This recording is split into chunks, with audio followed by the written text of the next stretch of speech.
पाहिलेलं आहे. बाबासाहेब आता बोट निघत होती. रमाई बोटेमधून बाहेर आल्यानंतर रमाई डोळे भरून बाबासाहेबाला पाहिलं. बाबासाहेबांनी हे डोळे पुसले. बाबासाहेबाच्या डोळ्यामध्ये सुद्धा अश्रू येत होते. रमाईच्या डोळ्यामध्ये सुद्धा अश्रू येत होते. रमाई बोटी बाहेर आले. रमाईनं साहेबांना डोळे भरून पाहिलं. बाबासाहेबांनी डोळे पुसले.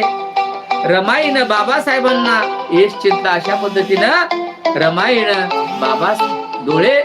रमाईच्या डोळ्यामध्ये आसू येत होती आणि बाबासाहेबाच्या डोळ्यामध्ये सुद्धा नावेमध्ये त्या बसल्यानंतर आसू येत होती. रमाई जे डोळे भरून आलेली होती, बाबासाहेबाच्या डोळ्यातून सुद्धा अश्रू वाहत होते. रमाईनं बाबासाहेबांना यश चिंतिले. अशा पद्धतीने बाबा